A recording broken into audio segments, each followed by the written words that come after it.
Hey, church family, I wanted to take this opportunity to present you with another word of encouragement as we continue to pray for the recovery of our country.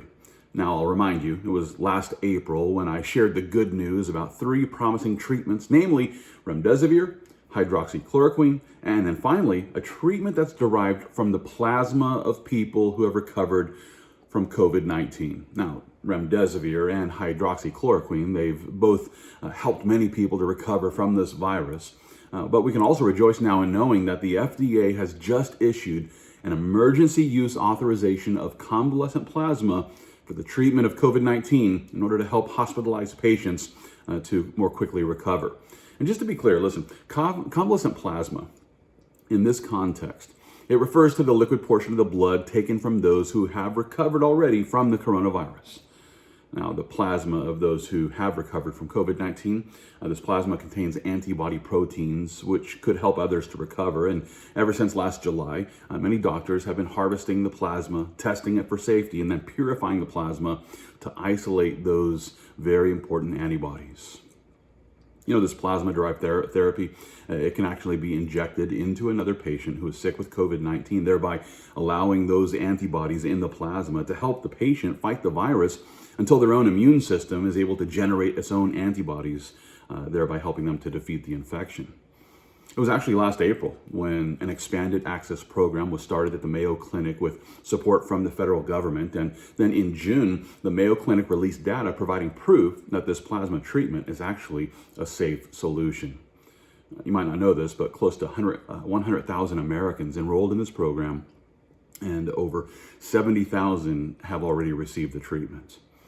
Another study, which was released on August the 13th, suggested that using convalescent plasma to treat patients with severe COVID-19 soon after their diagnosis was associated with a lower likelihood of death. As a matter of fact, there's a 35% improvement in survival, which is an incredible medical benefit.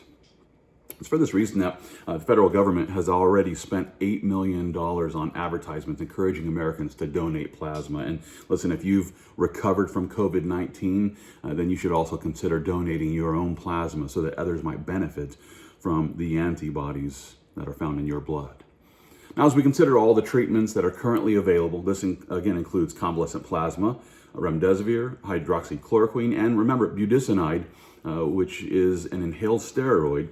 You know, when you consider all these treatments and couple these treatments together with the fact that the curve has already been flattened there in New York, and the curve here in Texas is following the same pattern, we can breathe a sigh of relief as we continue to watch the fatality rate continuing to plummet. There's light at the end of the tunnel, and in this we can rejoice. Now, it's true that Judge Sam Biscoe here in Travis County recently signed an order extending Mayor Adler's stage 4 lockdown all the way until December the 15th. But at the same time, it's also true that Judge Biscoe also allowed for the exceptions that are permitted by the governor's proclamations and orders. And so by order of the court, the stage 4 limitations on groups and gatherings here in Travis County, this limitation does not affect our legal right as Christians to gather together here with our Christian congregation. And with that being the case, I invite you to join us. Join us here at Calvary South Austin as we continue to worship the Lord together. If you'd like to know more about our service times and the measures that we're taking to sanitize our facilities, well, you can find all this information right here at calvarysouthaustin.com. I hope to see you soon. But until then, let's continue to fight the good fight of faith, all for the glory of God.